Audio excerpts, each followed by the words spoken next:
നമ്മൾ ഒരു ഹറാമ് ചെയ്യുമ്പോൾ ആ സമയത്ത് നമ്മുടെ ഈമാൻ നമ്മളുടെ തലന്റെ മുകളിലേക്ക് പോകുന്നു. ആ ഹറാമ് ചെയ്തുകൊണ്ടിരിക്കുമ്പോഴാണ് മരിച്ചതെങ്കിൽ നമ്മളുടെ കഥ നമ്മളൊന്ന് ആലോചിക്കുകയെ.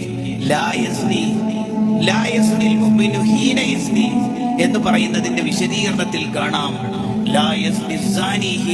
എന്ന് പറയുന്നതിന്റെ താല്പര്യം ഒരാൾ വ്യഭിചരിക്കുമ്പോൾ അയാളുടെ ഈമാൻ അയാളുടെ ശരീരത്തിൽ നിന്ന് മുകളിലേക്ക് പോയിട്ടുണ്ടാവും. ഒരാൾ മോഷണം നടത്തുമ്പോൾ, അപ്പോൾ മോനെ നീ രാത്രി ഉറങ്ങാൻ നേരത്ത് സിനിമ കാണുമ്പോഴാണ് മരിച്ചതെങ്കിലോ,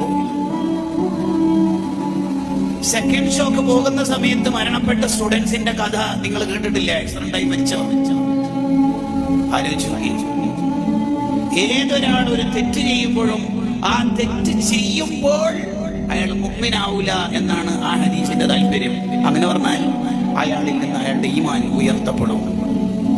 ആ ഉയർത്തപ്പെടുന്ന ഘട്ടത്തിൽ അയാൾ മരണപ്പെട്ടാൽ, ഭർത്താവ് വിദേശത്ത് പോയപ്പോൾ ഭാര്യ കാമുകനെ വിളിച്ചു വരുത്തിയിട്ട് വൃത്തികേട് ചെയ്യാൻ ഒരുങ്ങി.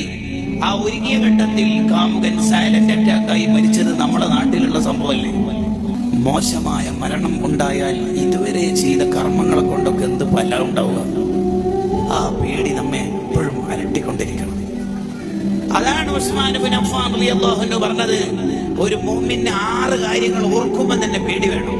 അതിലൊരു കാര്യമാണ് എന്റെ ഈമാൻ അള്ളാഹു ഊരിക്കളയുമോ എന്ന പേടി എപ്പോഴും ഉണ്ടാവണം.